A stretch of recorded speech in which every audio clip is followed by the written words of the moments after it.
Okay, I promised you a quick tour of my sliding table that I made for myself. But first I wanted to go through this. I got my stops done, and I've got this clamp on the front here just kind of for illustration purposes, but these are my 1.5 inch. They fit nice, easily moved, and then once you butt them up against the stop, now you can clamp them and keep them in place. What I did find out after I got done though was that this was not 90 degrees on some of them. So what I had to do, and that's why the blade is fully exposed here, is I had to take my clamp, and here's what I'll show this to you first. So let's just say I want to use this stop. Now I'm done with it, I get it out of the way. Now my clamp's on the back side, but that's how it'll hang there. And it's not going to bother anything. Then when I would get ready to use it again, bring it back, clamp it in place, and I'm right back to where I was before. So, out of the way, back in use again. And then, like I said, I've got 3 multiple stops here. I trimmed them down to 2 inches, and they're within a few thousandths of an inch either side of 2 inches, so I'm not really concerned about it. But I know now then that each one of these is about 2 inches long, or so close to 2 inches I'm going to live with it. So let's see, what are they going to tell you? I guess the other thing I was going to show you before I got to how I squared these up. Let's just clamp this from the back for now. I'll get this one out of the way. This is what I like. It's square, right here, and it's rigid. It just does not move. I mean, that thing is just tight as can be. And this is the only commercial stop I have, but yeah, it's convenient. You can push it down and it's out, and it's where you need it, and pull it back and it's out of the way. But this thing has a little move to it, you know, probably more than I would like. So if you pushed a piece hard up against it, it's going to give a little, and it might give you that little bit of wobble as you're making your cut. You know, if you push, let off, push, let off, you're going to get a kind of wave in your cut. So that's why I like this. I'm going to push up tight against this. I know it's not going to move, and I'm going to get a nice straight cut. So let me get this out of the way too. So now I've got my stops done, and I set them on a saw tabletop, and I had a little wobble in them. So what happened was I wasn't too judicious when I glued these up. They had a little torque in them. So what I did was clamp them to my fence that I know that I had running nice and square. I clamped them this way, and you could do this with a miter gauge, I'm sure too. But since I had this set up, I knew this is what I was going to do. Okay, so there I did. I clamped it, trimmed it off at 90 degrees to this leg. Then I took them and I went this way. And all I did with that was I used kind of like a step clamp. Well, this came in here like this. I opened up my Jorgensen.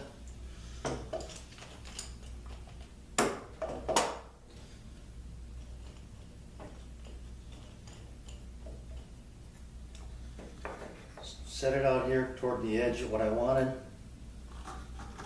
There, now it's not going to move. Made my one cut, rotated it, set it at 2 inches, and then made my second cut. And then that's what I ended up with. A nice, everything's flush here now too. And then nice and square. Good to go. Okay, so stop, locked, second stop, third stop. You know, if I needed to make more, I could do that.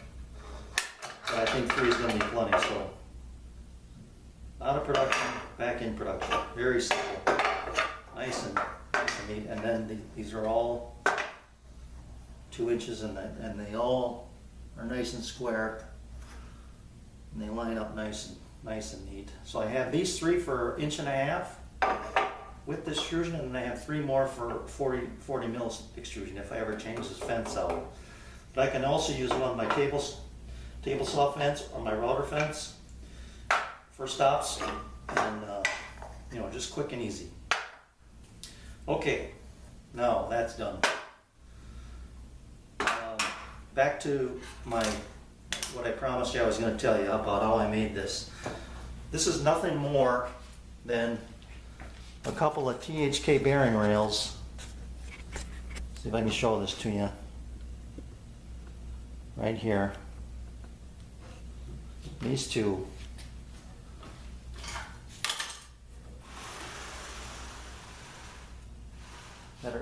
That are mounted to this extension table I bolted onto my extension wing of my table saw. Underneath here there's 2 threaded bolt holes on each end of this, and let's see what I did to that one. No, on this one I bolted to the Biesmeyer angle iron.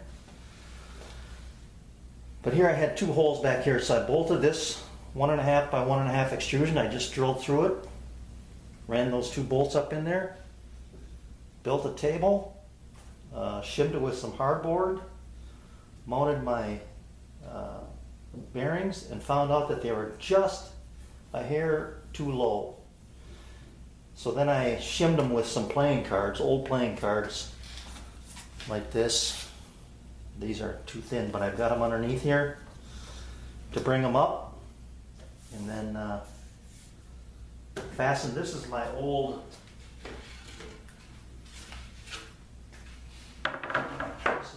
tabletop here that I just made out of 1/2-inch Baltic birch plywood. You can see that. I dated it out to about 1/4 of an inch here, and ran those grooves, mounted it to my bearings like that. Drilled my holes, ran my 8mm bolts in there, and everything was just lovely. Well, then my friend August came up with this idea of making this out of aluminum, so it never would move, I guess, but I took him up on his offer, and it's been great. This thing mounted is about 1/4 of an inch thick, mounted right to the top. I really didn't lose anything. You can see here that it's just a hair above the surface of my tabletop, which is good. That might be because there it is. It's pretty flush. Even if it was just a hair above, I wouldn't have a problem with that.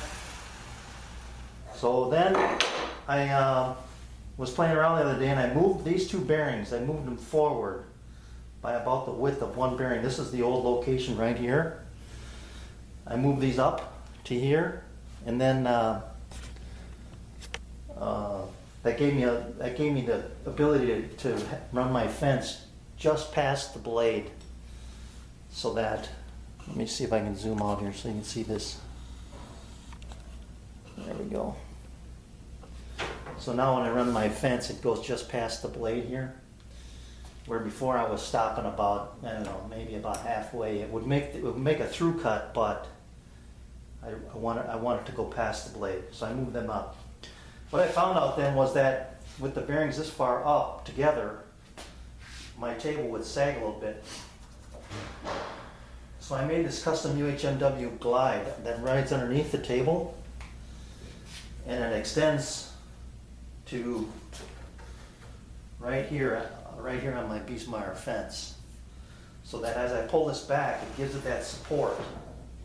I've got support now right here, so that this thing doesn't want to.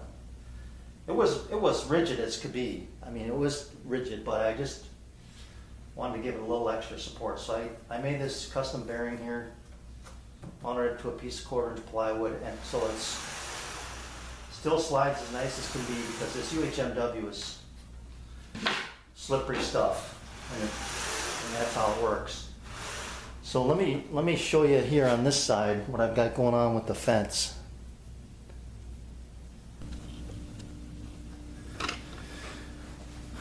Okay, so my fence, I've got 1.5 by 3, a piece of used extrusion that can't. Let me see if I've got a tape here to tell you how long it is.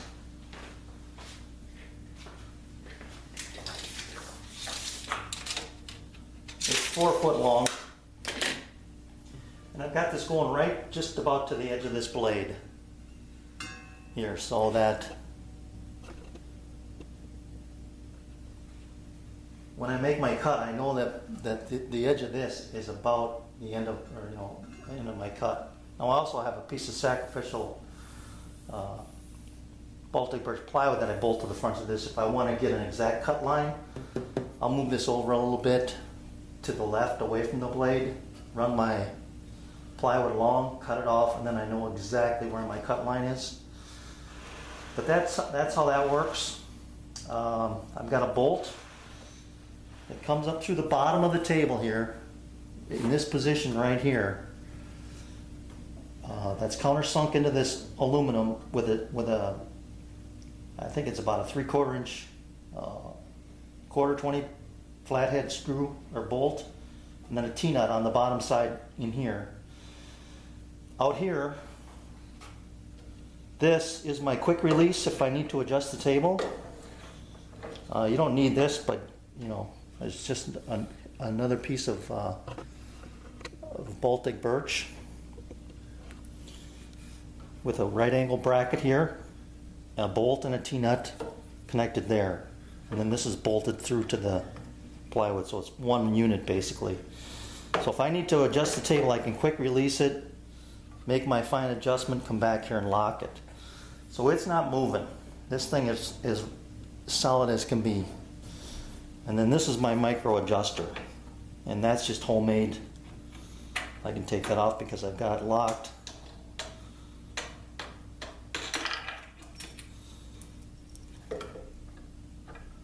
Maybe I can't, hang on. Yeah, I can, okay. So it's just a piece of lace wood I had laying around, 1/4 inch dowel, 1/4 inch brass bushing, so it's 3/8 OD, drilled into this. Then I got a 3/8 and a 1/4 inch hole drilled here, and that just nests right back into those two spots. Get my wing nut out of there. And that's my fine adjustment. I'll bring the bolt up from the bottom. Put my wing nut on there, and now that's not moving. So when I get ready to square this up, I get it close. I use my large woodpecker square and square it up off the fence and get it close. Then I'll make a cut, and a lot of times I'll get right on the first time or very close anyway. But after I make a cut, I know which way I need to go. Either I need to bring the fence back a little or move it forward a little, and that's where this fine adjustment comes in with this carriage bolt. It's nothing more than a carriage bolt threaded into this wood. That's it. So this is what I use for a lot of my square cutting. I use this more than I use my miter gauge, to be honest with you, because I can set it up and I can square it up so quick. Not that my miter gauge isn't quick, but with the stops and the versatility of all this, the length of cut I can make is as long as I want it to be, really. Well, I guess I got to worry about that wall over there, but but anyway, that's my setup. So you can see here this is my UHMW bearing, how it extends to the edge of this 3x2 rail. And that's my sliding table. So my next project, I just got this in the mail the other day. Took it out of the box, and I want to show you how I'm going to tune that up. It's a Stanley 151 spoke shave, adjustable. But I'll get into that when I get ready to do it up, but it's in pretty bad shape, the blade anyway. So I'll show you how I'm going to tune that up.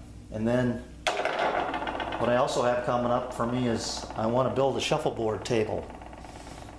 14 foot hard maple shuffleboard table. So that'll be interesting and fun to do, I think. All right, thanks guys. See ya.